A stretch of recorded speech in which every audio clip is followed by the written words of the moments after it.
అధ్యాయము మొదటి వచనాన్ని సమయంలో మనము జ్ఞాపకం చేసుకుంటాం. అందరూ ఈ వాక్యాన్ని చాలా జాగ్రత్తగా గమనించండి. కావున యాకోబు, నిన్ను సృజించిన వాడగు యెహోవా, ఇశ్రాయేలు నిన్ను నిర్మించిన వాడు ఇలాగు సెలవిచ్చుచున్నాడు, నేను నిన్ను విమోచించి ఉన్నాను, భయపడకుము, పేరు పెట్టి నిన్ను పిలిచి ఉన్నాను, నీవు నా సొత్తు. చాలు. ఈ చదవబడినటువంటి దేవుని యొక్క వాక్యమును మరి ప్రవక్త అయినటువంటి యెషయా ఇశ్రాయేలీలను గూర్చి ఈ సంగతిని వారికి తెలియచేస్తున్నాడు.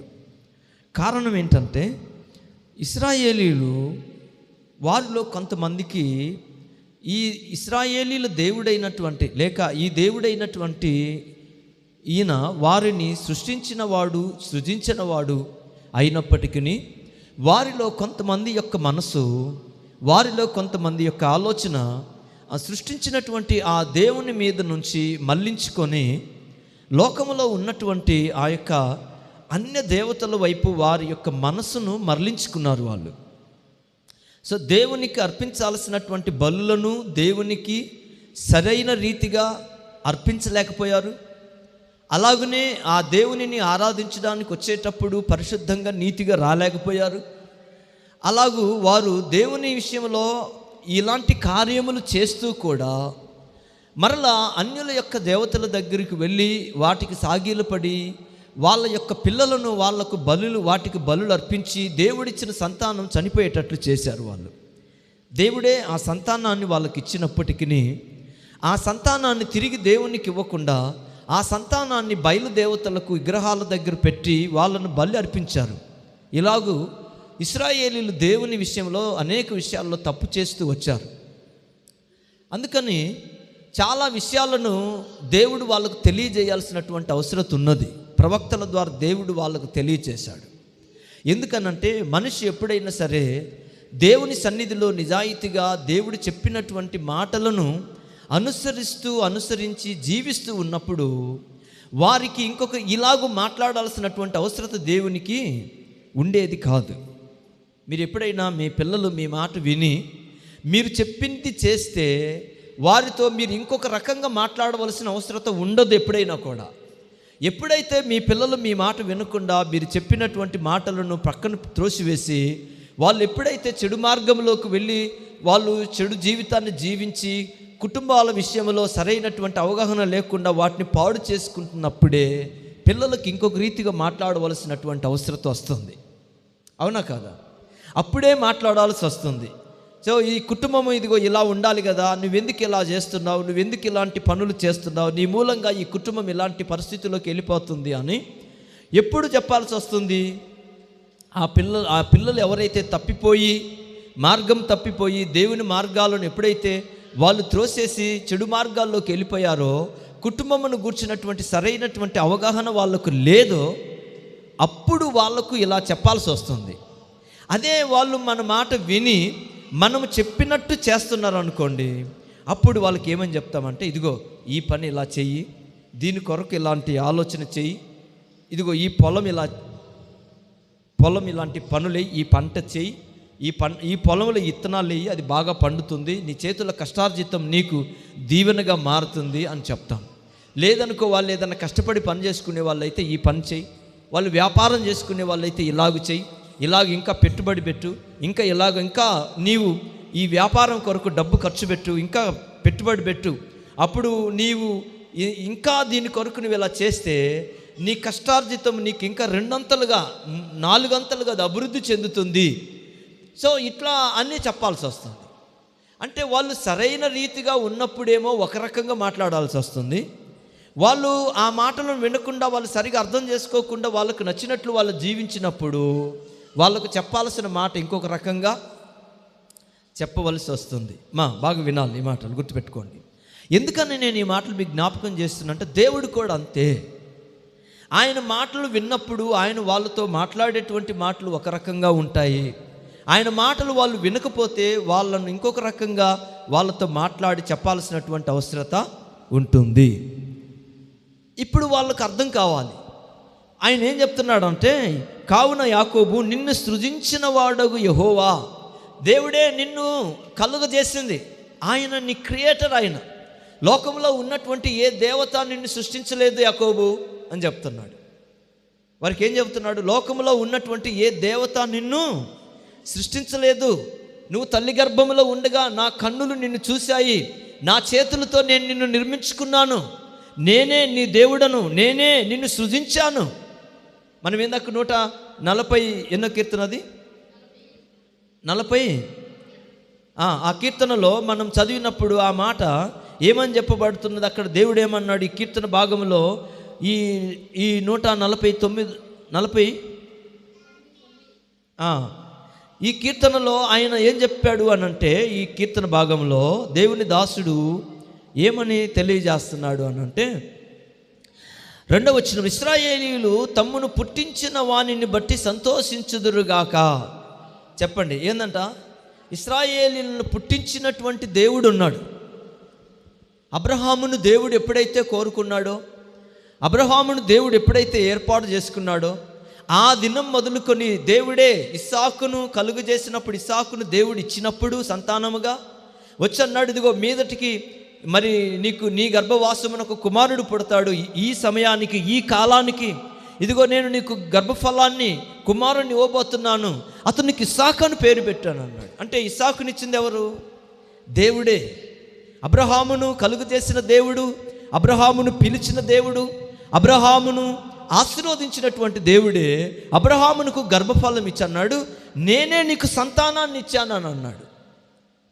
కాబట్టి ఇశ్రాయేలీయులను నేను పుట్టించాను, ఇశ్రాయేలు నేను మిమ్మల్ని కలుగజేశాను. ఈ కీర్తనలో ఆయన ఏమన్నాడు? ఇశ్రాయేలీయులు ఆయన పుట్టించిన వారిని బట్టి వాళ్ళు సంతోషించుదురుగాక అని అన్నాడు.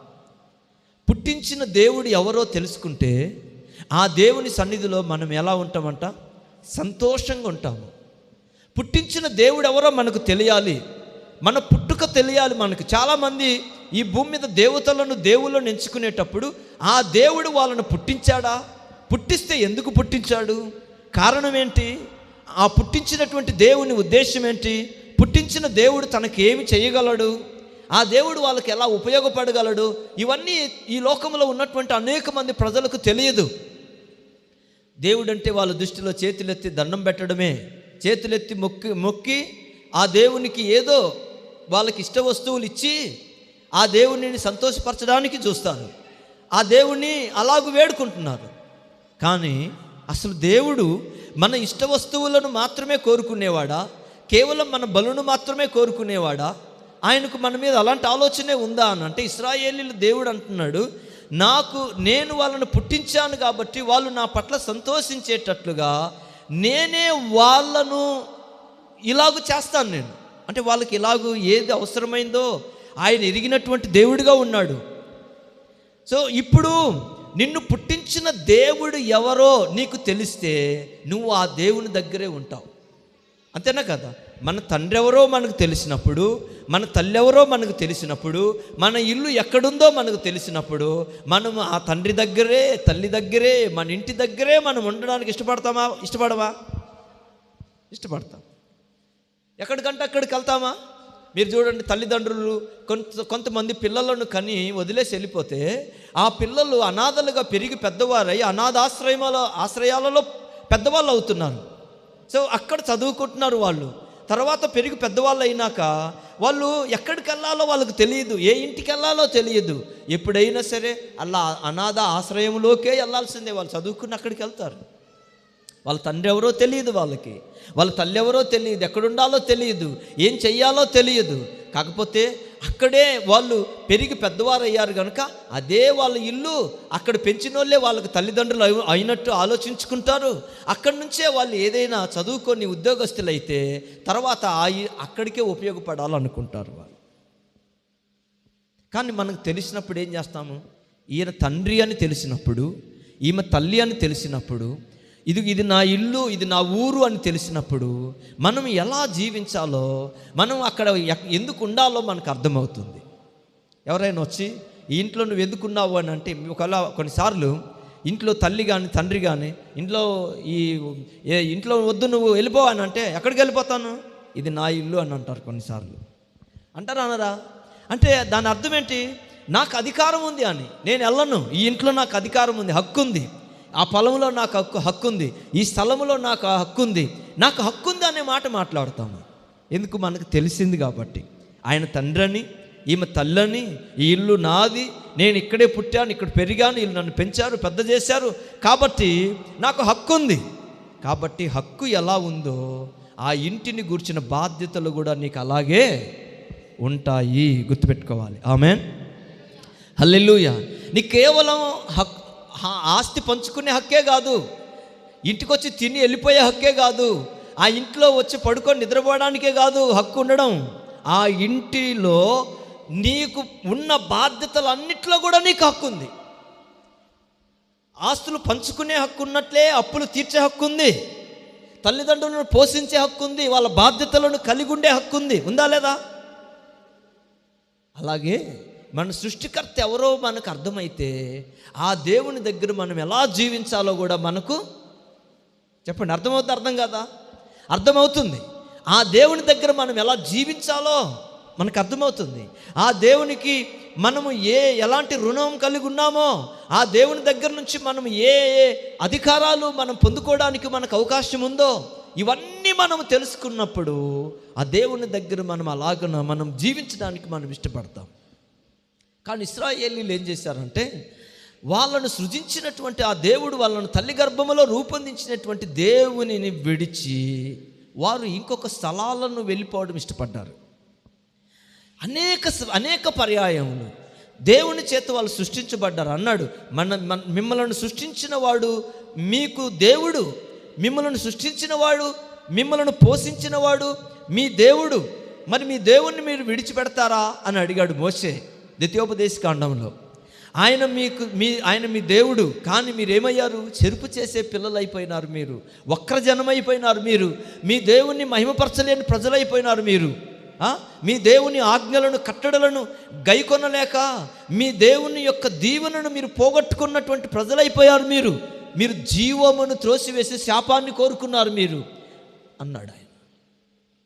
సో మనము చాలామంది జనము సృష్టించినటువంటి దేవుని, సృష్టికర్తను విడిచిపెట్టారు. అందుకే ఏమన్నాడు? సృష్టికర్తవు నీవేనని, దైవిక స్వస్థత నీలోనని, నా జనులు ఇక ఎన్నడూ సిగ్గుపడరంటివే. వాళ్ళు తెలుసుకొని నా వైపు తిరిగితే నా జనులు సిగ్గుపడకుండా నేను చేస్తానన్నాడు. అయితే వాళ్ళు నా వైపు తిరగాలి, నేనే వాళ్ళ సృష్టికర్తనని వాళ్ళు తెలుసుకోవాలి, నేనే వాళ్ళను పుట్టించానని వాళ్ళు తెలుసుకోవాలి, వాళ్ళు నా దగ్గరే ఉండాలి, నా ఆజ్ఞలే గైకొనాలి అని వాళ్ళు ఎప్పుడైతే గైకొని నా వద్దకు వస్తారో అప్పుడు నా జనుల మీద ఉన్నటువంటి నిందను, నా జనుల మీద ఉన్నటువంటి దారిద్ర్యమును, నా జనుల మీద ఉన్నటువంటి వ్యాధులను, నా జనుల మీద ఉన్నటువంటి ప్రతి వ్యాధి బాధలన్నిటిని తొలగించి నా జనులకు సంతోష హృదయాన్ని కలుగజేస్తానన్నాడు. హల్లెలూయా. సో అంటే ప్రజలు ఎక్కడికి రావాలి? సృష్టికర్త అయినటువంటి దేవుని దగ్గరికి రావాలి. వాళ్ళు ఆయనే మనం సృష్టించాడు. కానీ ప్రజలు సృష్టికర్తను విడిచిపెట్టి ఏం చేస్తున్నారు? ఇప్పుడు సృష్టిని పూజిస్తున్నారు. సృష్టికర్తను విడిచి సృష్టిని పూజిస్తున్నారు. మనుషుల చేతులతో చేసుకున్నటువంటి ఎండి బంగారములతో చేయబడినటువంటి ఆ యొక్క విగ్రహములకు మనుషులు సాగిల పడుతున్నారు, వాటిని కోరుకుంటున్నారు.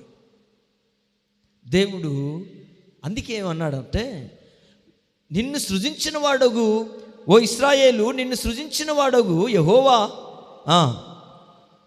ఇలాగూ సెలవిస్తున్నాడు. ఏమని అనంటే, నిన్ను సృజించిన దేవుడు ఏమని చెప్తున్నాడు, నిన్ను నిర్మించిన దేవుడు ఏమని చెప్తున్నాడు అనంటే, నేను నిన్ను విమోచించి ఉన్నాను. ఏం చేశాడంట ఆయన? విమోచన. దేవుడు మనము చేసినటువంటి, అంటే ఆయన ఏమంటున్నాడు అంటే, వారు చేసినటువంటి వారి పాపములను నేనే క్షమిస్తాను అంటున్నాడు ఆయన.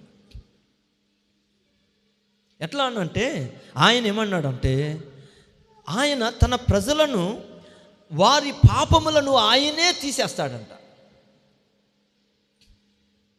ఎందుకు అని అంటే, తండ్రి తన కొడుకులను ప్రేమించినట్లు దేవుడు తన ప్రజలను ప్రేమిస్తున్నాడు. హల్లెలూయా. నీ కొడుకు మీద నీకెంత ప్రేమ ఉందో అంతకంటే మిన్న గొప్పదైన ప్రేమతో దేవుడు మనల్ని ప్రేమిస్తున్నాడు, ఆయన ప్రజలను ప్రేమిస్తున్నాడు. అందుకే దైవజనుడు దేవదాసయ్య గారు పాట రాసి అన్నాడు, కొడుకులపై తండ్రి జాలి పడు విధముగా భక్తి పరులా ఎడల జాలి పడును దేవుండు తన భక్తి పరులా ఎడల జాలి పడును దేవుండు. అంటే తన భక్తుల ఎడల దేవుడు ఎలాంటి ఆలోచన కలిగి ఉన్నాడంటే, ఒక తండ్రి తన కొడుకు తప్పు చేసినా కూడా వాడిని క్షమించి మంచి మార్గంలోనికి తీసుకొని వచ్చి వానిని మంచిగా వానిని గొప్పగా చేసుకోవాలన్నటువంటి ఒక కోరిక ఎలాగైతే ఆ తండ్రికి ఉంటుందో, దేవుడు కూడా తన భక్తుల ఎడలంట అలా ఉంటాడంట. వాళ్ళు ఒకవేళ తప్పు చేసినా వాళ్ళను క్షమించేటువంటి దేవుడిగా ఉన్నాడంట. నేనే నీ దేవుడు నగు ఇశ్రాయేలు, నీ దేవుడు నగు యెహోవా నగు నేనే నీ పాపములను ఎలా అంట, తూర్పునకు పడమటికి తూర్పెంత ఎడమో పాపములు పాపములకును మనకునంత ఎడమ కలుగా చేసియున్నాడు, మన పాపములను ఎడముగానే చేసియున్నాడు. అంటే మన పాపాలను ఎంత దూరం అంట, తూర్పుకు పడమర ఎంత దూరముగా ఉంటుందో, ఎంత దూరం ఉంది, ఎంత దూరం ఉంది, తూర్పుకు పడమర ఎంత దూరం ఉంది, అంత దూరం అన్నమాట. నేనే మీ పాపములను అంత దూరము పడవేస్తున్నానని చెప్పాడు. ఎందుకనంటే పాపము మనుషులను ఏం చేస్తుందంట, చెప్పండి, పాపం మనుషులను ఏం చేస్తుంది, దేవునికి మనుషులను దూరం చేస్తుంది. లోకంలో ఉన్నటువంటి మిగతా దేవుళ్ళు దేవతలు వాళ్ళ పద్ధతులు వాళ్ళ ఆరాధనలు ఒక ఎత్తు, అంతేనా కదా, మిగతా దేవుళ్ళు ఆరాధనలు ఒక ఎత్తు, ఇశ్రాయేలీల దేవుడైనటువంటి యెహోవా ఒక ప్రత్యేకత అయింది. ఆయన అందరి దేవతల వంటి దేవుడు వంటి వాడు కాదు. ఆయన మనం ఏం చేస్తున్నా చూస్తూ ఊరుకుండేవాడు కాదు. ఆయన సృష్టికర్త. ఆయన ఎవరు, ఆయన సృష్టికర్త. ఆయన చూస్తూ ఊరుకుండే మౌనంగా ఉండేటువంటి దేవుడు కాదు ఆయన. అందుకనే ఆయన తన ప్రజల యొక్క పాపము వాళ్ళ మీద ఉంటే వాళ్ళను అలాగే ఉంచడం ఆయనకి ఇష్టం లేదు. ఇప్పుడు చిన్న పిల్లలు, మన చిన్న పిల్లలు ఏదైనా ఒకవేళ వారు 1, 2 ఏదైనా వాళ్ళు ఒకవేళ చిన్నపిల్లలు అలాగ చేసినప్పుడు ఏం చేస్తారు, వాళ్ళు 1, 2కి వెళ్ళినప్పుడు తల్లిదండ్రులు ఏం చేస్తారు చెప్పండి, తండ్రి కానీ తల్లి కానీ ఏం చేస్తారు, వాళ్ళని తీసుకొని మొత్తం శుభ్రం చేస్తారు, క్లీన్ చేస్తారు. వాళ్ళకు డైపర్స్ వేసేది దేనికి, తర్వాత వాళ్ళని ఎందుకంత క్లీన్ చేసుకుంటున్నారు, వాళ్ళ దగ్గర ఏదైనా వాళ్ళకు ఒక వయసు వచ్చే వరకు, వాళ్ళ పని ఏంటో వాళ్ళకు తెలిసే వరకు, వాటి విషయంలో వాళ్ళకు ఒక ఆలోచన వచ్చే వరకు ఏం చేస్తారు, తల్లి తండ్రి వాళ్ళే వాళ్ళకి అన్నీ నేర్పిస్తారు.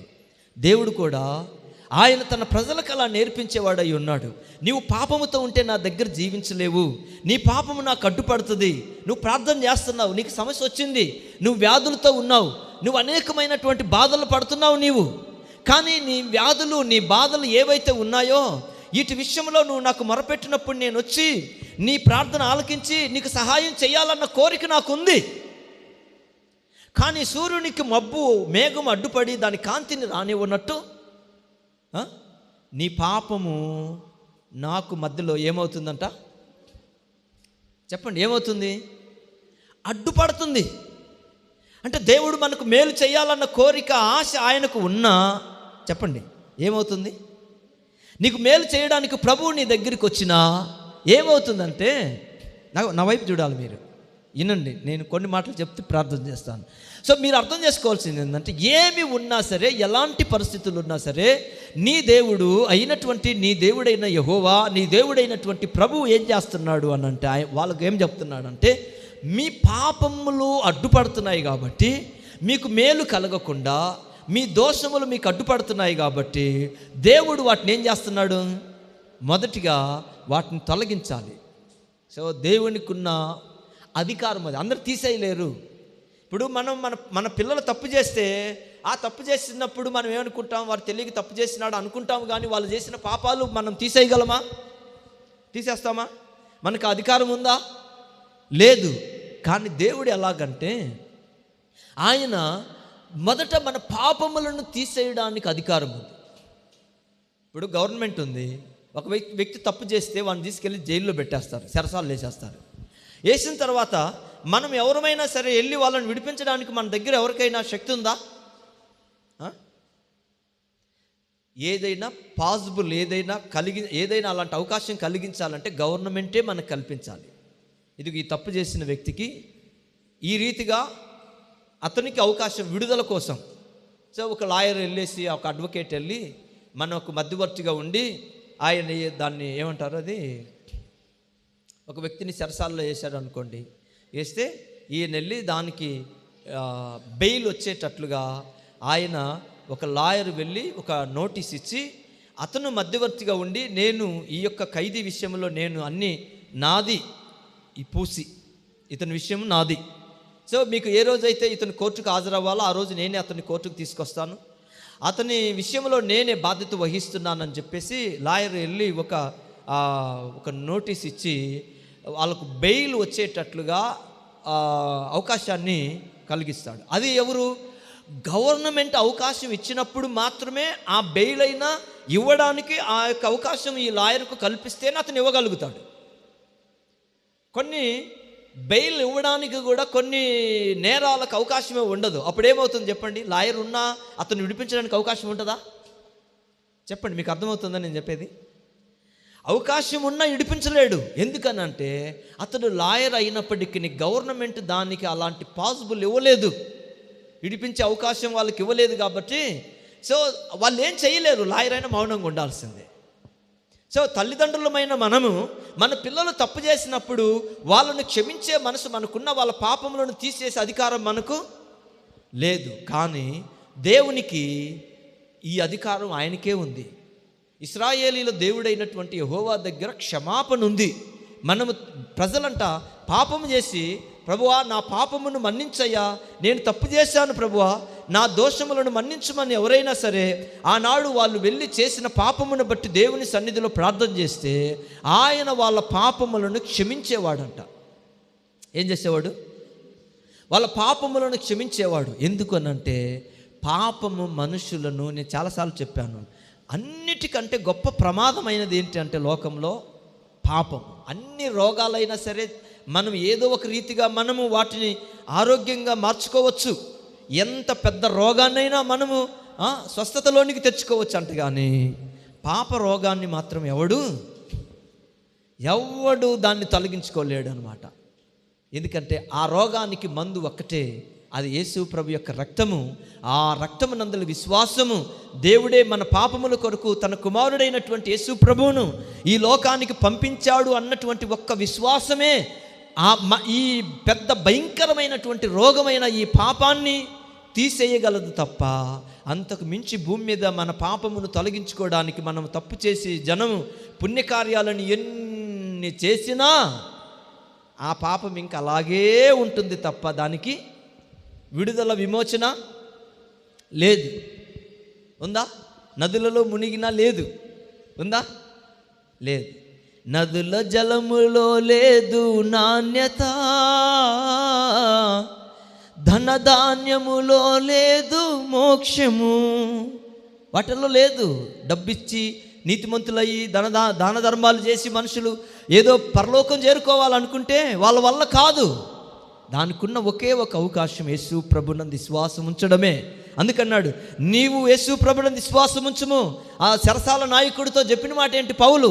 నీవును నీ ఇంటివారు యేసు ప్రభునందు విశ్వాసం ఉంచుము, అప్పుడు నీవు నీ ఇంటివారు రక్షింపబడతారు. రక్షణ ఎక్కడుంది? యేసు ప్రభులోనే ఉంది రక్షణ. ధనములో, ధాన్యములో మనం పుణ్యకార్యాలు చేసి అక్రమంగా మోసం చేసి కోట్లు సంపాదించుకొని తీసుకుపోయి ఆ కోట్ల సంపాదనలో ఏదో కొంత తీసుకుపోయి దేవుని గుడిలో ఉండిలో మనము అంత సొమ్ము తీసుకుపోయి ఆ దేవుడికి ఇస్తే దానితో మనము పుణ్యాత్ములం అయిపోతే ఇంకా దొంగలో దేశంలో ఉండటం మంచిది. ఎందుకంటే దొంగలు దోసుకొచ్చుకుంటారు, ఎంతో కొంత దేవుడికి ఎక్కువ ఇస్తూ ఉంటారు, అంతే కదా. దొంగతనం చేసుకొచ్చుకున్నప్పుడు దోచుకున్నప్పుడు ఎక్కువ ఇస్తాడు, కష్టపడినోడు ఇవ్వలేడుగా. అందుకని అప్పుడు దేశంలో దొంగలు ఎక్కువైపోతారు, కష్టపడి పనిచేసే వాళ్ళు తగ్గిపోతారు. దేవునికి ఏది ఇష్టము? ఏది? నీ కష్టము. నిజాయితీగా నువ్వు సంపాదించుకున్న నీ కష్టం దేవునికి ఇష్టం. నువ్వు రూపాయి ఇచ్చినా, ఈ పేద ఎదవరాలు 2 కాసులు ఇస్తే యేసు ప్రభు ఆమెను మెచ్చుకున్నాడా లేదా? ఎందుకనంటే ఆమెకున్నది అంతే, దేవుని మీద భక్తితో ఉన్నది ఇచ్చేసింది దేవునికి, అంతే. నన్ను ఎంత ఏలాది నదులంత పొట్టేళ్ళు ఇచ్చినంత మాత్రాన దేవుడు ఆనందించడు ఆయన.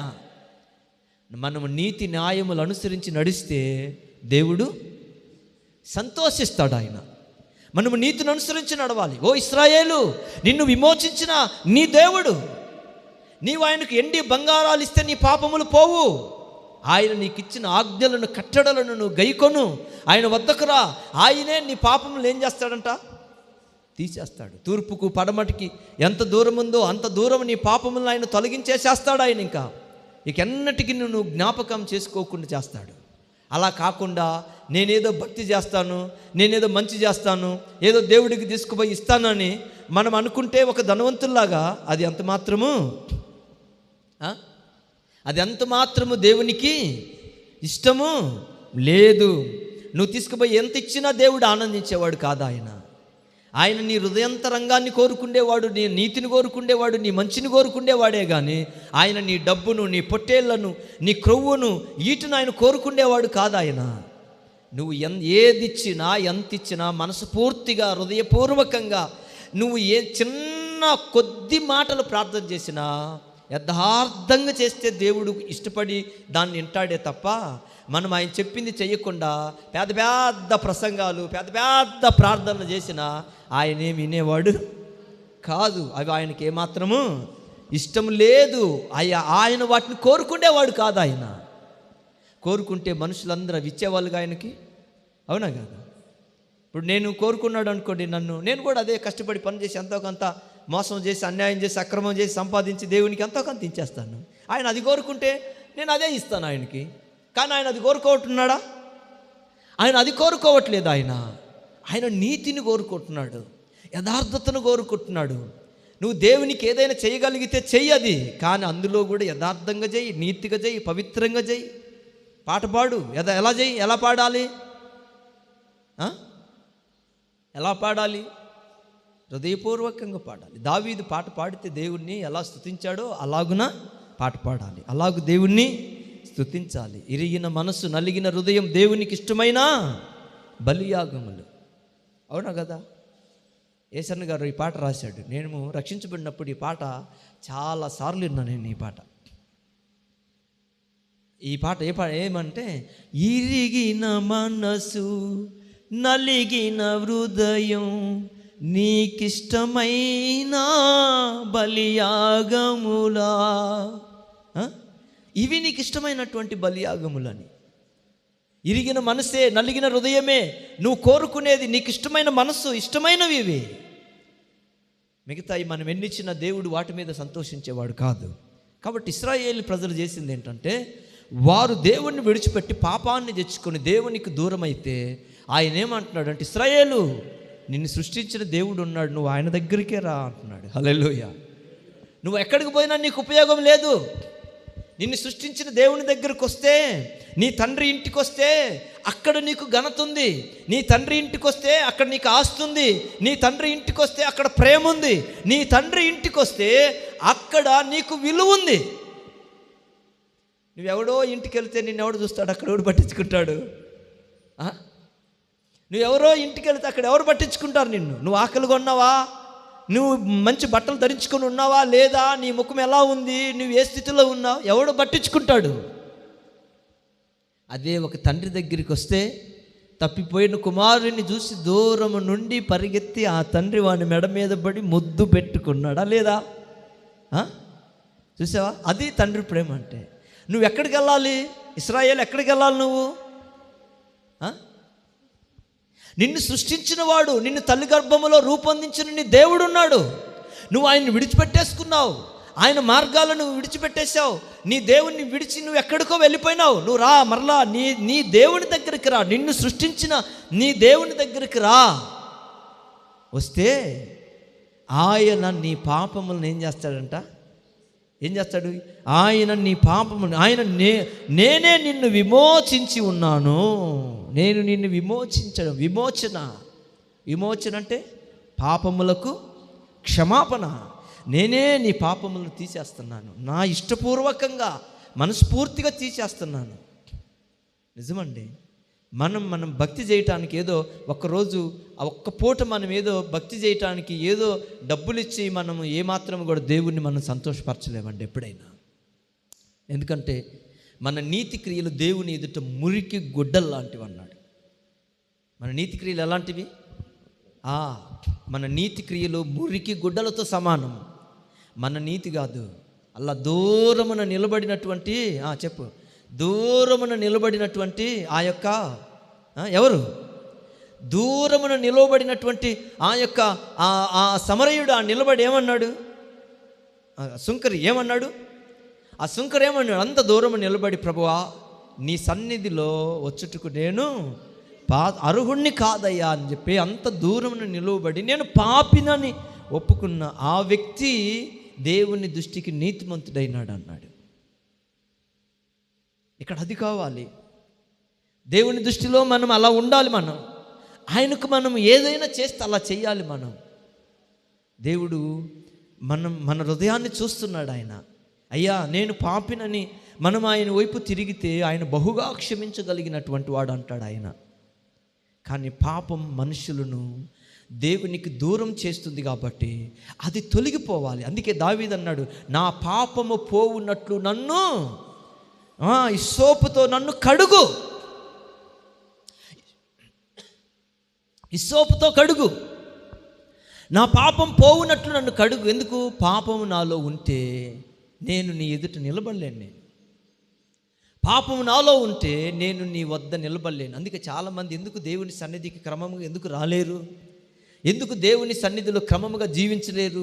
ఎందుకు దేవుని వద్ద ఎందుకు ఉండలేరు అని అంటే వాళ్ళ పాపము దేవుని వద్ద నుంచి వాళ్ళను దూరంగా తీసుకొని పోతుంది. వాళ్ళ ఆశలు, తప్పిపోయిన కుమారుడు వెళ్ళేటప్పుడు వాడికి ఎన్ని కోరికలు ఉన్నాయో ఆ కోరికలన్నీ తీర్చుకోవడానికి తండ్రి ఇంటి నుంచి దూరంగా వెళ్ళిపోయాడు. అవునా కదా? అవి తీర్చుకోవడానికి వెళ్ళాడా లేకపోతే సంపాదించుకోవడానికి వెళ్ళాడా? ఏం చెప్పండి? ఎందుకు వెళ్ళాడు? వాడు కోరికలు తీర్చుకోవడానికి వెళ్ళాడు. వాడికి దురలవాట్లు ఉన్నాయి, దురాశలు ఉన్నాయి, వేశ్యలతో తిరగాలనుకుంటున్నాడు, పాపపు జీవితం జీవించాలనుకున్నాడు, చెడు క్రియలు వాడికి ఇష్టమైనాయి. అందుకని వాడు తండ్రి ఇంటి దగ్గర ఉంటే కుదరదని, అంతే కదా, తండ్రి దగ్గర ఉంటే మాటికి అడుగుతాడు తండ్రి, ఇదేంది, అదెందుకు చేసావు, ఇదెందుకు చేసావని. అందుకని ఏమనుకున్నాడు? దూరంగా వెళ్ళిపోయాడు. దూరంగా వెళ్ళిపోతే ఎవడు ఉండరుగా, ఇష్టం వచ్చినట్లు జీవించవచ్చు, నచ్చిన పని చెయ్యొచ్చు, అడిగేవాడు ఉండకపోతే చాలామంది అనుకుంటారు, అసలు ఎందుకు ఈ గోల, నాకు వీళ్ళకి దూరంగా ఉంటే, ఈ తండ్రికి దూరంగా ఉంటే, ఈ ఊరికి దూరంగా ఉంటే నాకు నచ్చినట్టు జీవించవచ్చు అనుకొని చాలామంది ఊర్లు విడిచిపెట్టి వెళ్ళిపోతారు, తండ్రిని విడిచి వెళ్ళిపోతారు, కొంతమంది భార్యని విడిచివేసి వెళ్ళిపోతాడు, కొంతమంది స్త్రీలు భర్తలు విడిచివేసి వెళ్ళిపోతారు. ఎందుకు? వాళ్ళ దగ్గర ఉంటే వాళ్ళకు సరైన, వాళ్ళు నచ్చినట్లు వాళ్ళు జీవించడానికి వాళ్ళకు కుదరదు. అందుకని వాళ్ళని విడిచేసి దూరంగా వెళ్ళిపోతుంటారు. దూరంగా వెళ్ళిపోయి ఎంత దూరంగా వెళ్ళిపోతారో అంత చెడిపోతారు వాళ్ళు. నిజమా కదా? మీరు ఒకటే గుర్తుపెట్టుకోండి, ఎంత దూరంగా వెళ్ళిపోతే అంత చెడిపోతారు. అంత చెడిపోయి అంత పాడైపోయి తిరిగి వస్తారండి. భయంకరమైనటువంటి రోగాలతో తిరిగి వస్తారు, దారిద్ర్యంతో తిరిగి వస్తారు, ఏమీ లేక అన్నీ పోగొట్టుకొని ఒట్టి చేతులతో తిరిగి వస్తారండి. ఎవరైతే అలా వెళ్తారో అలా అయిపోతారు. ఇశ్రాయేలు దేవునికి ఎంత దూరం అయిపోయారో వాళ్ళు అంత దారిద్ర్యం అనుభవించారండి. అంత భయంకరమైనటువంటి దారిద్ర్యము, శాపము, వాళ్ళ దగ్గర ఎక్కడ ఆనందం లేదండి. వాళ్ళకి అసలు ఉందా? బైబిల్లో ఏమన్నాడు? వాళ్ళ దగ్గర సంతోషమే లేదన్నది వాక్యంలో. వాళ్ళ కన్నీళ్ళే మిగిలినాయి, వాళ్ళకు కన్నీళ్ళు మిగిలాయి వాళ్ళకు. ఎందుకనంటే వాళ్ళ శత్రువుల చేతిలో పడి, ఇప్పుడు ఎంత ప్రేమతో తీసుకెళ్ళిన కసాయోడు ఒక దినం దాన్ని ఏం చేస్తాడు చెప్పండి? ఏ రోజైనా దాన్ని వధించటమే తప్ప ఎంత ప్రేమతో తీసుకెళ్ళినా దాన్ని ఏమైనా సాకగలుగుతాడా? ఎంత సాకినా, ఎంత మంచి తిండి పెట్టినా ఏం చేయాలనుకుంటాడు? ఒకరోజు దాన్ని మటన్ కంపించాలనుకుంటాడు కసాయి. అంతే కదా. కటికవాడి అంగడిలో అది ఏదో ఒకరోజు మాంసం అమ్మబడాల్సిందే. కానీ దానికి మంచి మంచి తిండి పెట్టేటప్పుడు అది అనుకుంటుంది, మంచి తిండి ఈయన కనపడితే మంచిది ఏదో తీసుకొస్తాడు అనుకుంటుంది అది. కానీ దానికి తెలియదు తర్వాత ఒకరోజు నన్ను ఇట్లా చేస్తాడని. సాతాను కూడా మనుషుల్ని అలా ప్రేరేపించిద్ది, అలా చూపించిద్ది, అలా దురలవాట్లను దురాశలను వాళ్ళకు అలాగున వల వేసి అలాగున వాటి చేత వాళ్ళను తృప్తిపరిచిద్ది. అదే చేసింది దెలీలా సంసోను దగ్గర. ఏం చేయగలిగాడు సంసోను? ప్రాణం పోయేంత వరకు బయటికి రాలేకపోయినాడు. శత్రువుల చేతుల్లో పడే వరకు విడిపించుకోలేకపోయాడు. అర్థం కాలేదు ఆయనకి.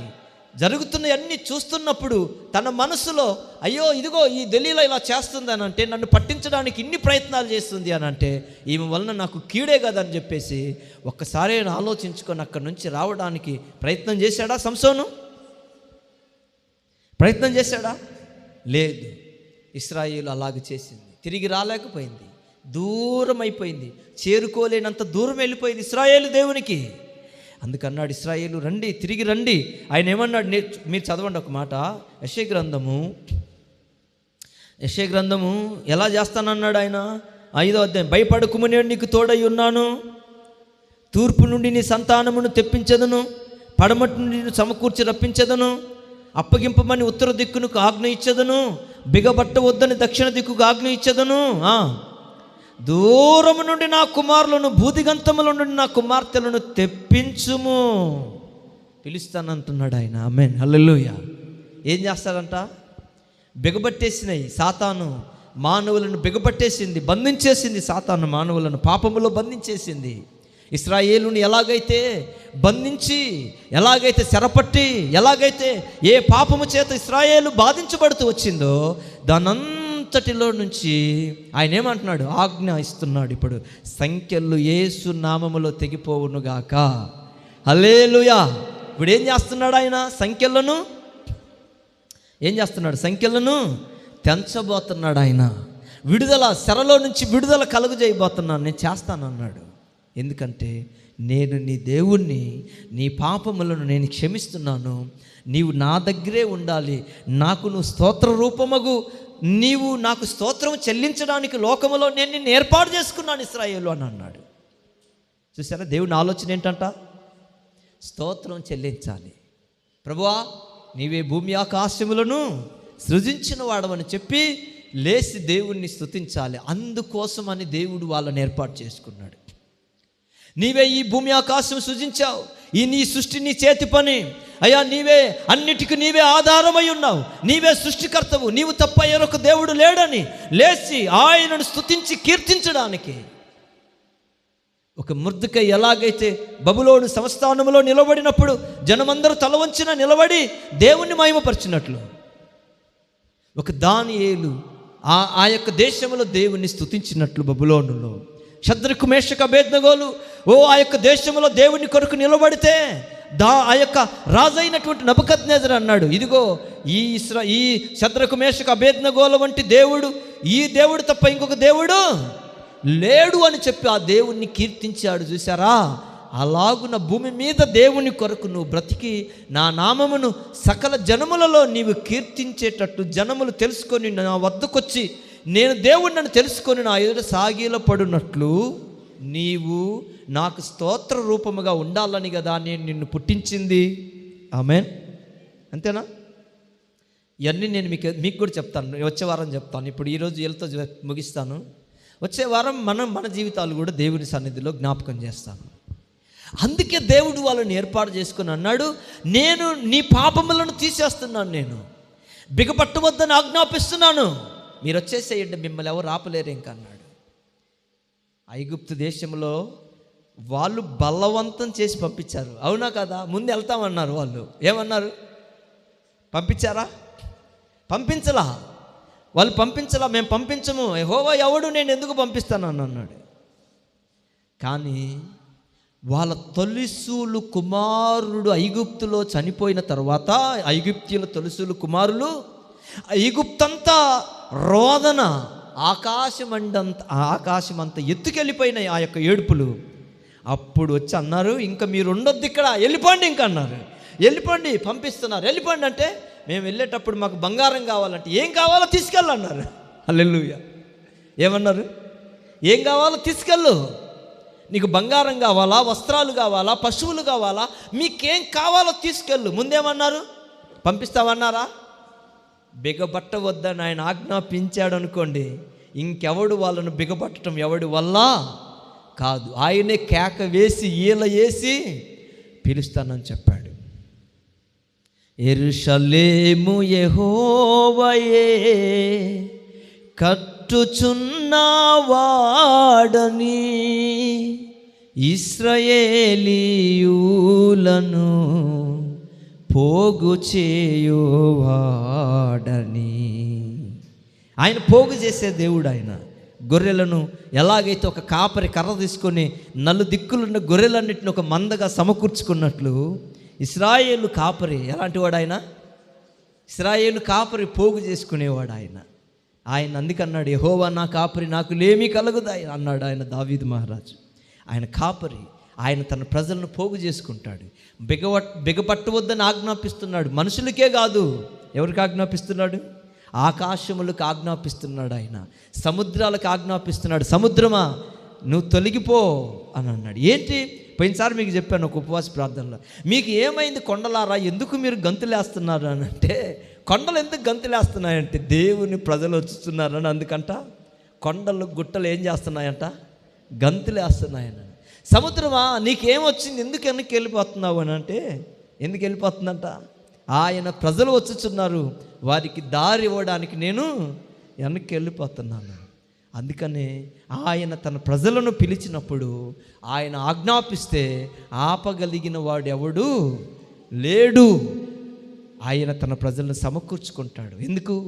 ఆయనే వారిని పుట్టించాడు కాబట్టి. ఆమేన్ చెప్పండి. ఆయనే వారిని పుట్టించిన వాళ్ళ సృష్టికర్త కనుక ఆయన వారిని కాపాడుకుంటాడు. అలాంటి దేవుణ్ణి తెలుసుకోవడం భూమి మీద మనుషులకు ఎంతో గొప్ప ఆనందము. అలాంటి దేవుడు, సైన్యములకు అధిపతి, ఇశ్రాయేలీయుల దేవుడైన యెహోవాను తెలుసుకోవడం నిజంగా అండి, ఈ దేవుణ్ణి తెలుసుకోవడం అనేది చాలా గొప్ప భాగ్యం. లోకంలో ఈ దేవుణ్ణి తెలుసుకోవడం అనేది చాలా గొప్ప ధన్యత. తెలుసుకోవాలి. ఆ దినముల్లో జనం తెలుసుకుంటారు అన్నది వాక్యం. తెలుసుకొని వచ్చేస్తారు, ఈయనే దేవుడని జనం వచ్చేస్తారు, ఆయన దగ్గరికి వచ్చేస్తారు. ప్రజలు కేకలేస్తారు. ఇప్పటికే ప్రపంచం కేకలేస్తుంది. అవునా? వేస్తుందా? కేకలేయట్లేదా? ఇప్పటికే ప్రపంచం కేకలేస్తుంది. ఇంకా కేకలేసే వాళ్ళు ఉన్నారు. దేవుడు వాళ్ళని కూడా పిలుస్తున్నాడు. కాబట్టి చివరి దినాల్లో మనం ఉన్నాం. జాగ్రత్త పడండి. సృష్టికర్త అయిన దేవుడిని విడిచిపెట్టి వెళ్ళిపోయేటువంటి ఆ చెడు స్వభావం మనలో ఎవరికి లేకుండా మనము చూసుకోవాలి. ఆ దేవుణ్ణి విడిచి వెళ్ళిపోయే మనసు మనకి ఎవరికైనా ఉంటే దేవుని సన్నిధిలో ప్రార్థన చేయాలి. నా మనసా లేక నా హృదయమా, ఈ దేవుణ్ణి విడిచి వెళ్ళిపోయేటువంటి స్వభావం నీకు వస్తుంది, జాగ్రత్త. ఈ దేవుని విడిచిపెట్టుకుంటే ఇంక సృష్టికర్తను లేడు, ఈయనే సృష్టికర్త. ఈయన విడిచిపెట్టుకొని నువ్వేమాత్రం ఇంకా సంతోషించలేవు, నువ్వు బాగుపడలేవు. కాబట్టి హృదయంతో చెప్పాలి, అలాగూ చెప్పాలి. నువ్వెక్కడికి వెళ్ళినా నీకు ఇంకా ఫలితము లేదు, నువ్వెక్కడికి వెళ్ళినా నీకు ఆధారము లేదు, నువ్వెక్కడున్నా నీకు సంతోషం రాదు.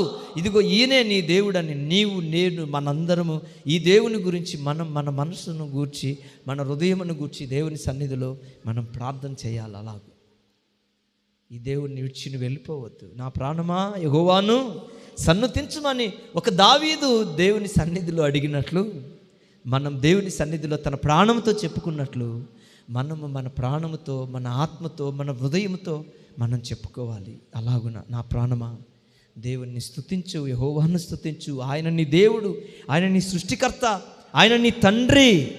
నువ్వు ఆయనను విడిచేసి మరలా లోకంలోకి వెళ్ళిపోయి లోకంలో ఉన్నటువంటి వాటిని కోరుకొని వాటికి సాగిలపడి వాటి యొద్ద నివసించేటట్లు నువ్వు ఏమాత్రము ప్రయత్నము చేయొద్దని చెప్పేసి నీవు దేవునికి ప్రార్థన చేయాలి. అలాంటి కృప దేవుడు మన పట్లను మన రక్షకుడైన ప్రభు యొక్క ఆ సహాయము మనకును మన కుటుంబాలకును సర్వలోకములోని సకల పరిశుద్ధులకు నిరంతరము తోడై నడిపించునుగాక. హల్లెలూయా. సరే, మంచిది. ఆరాధన కొరకై సిద్ధపడదాం.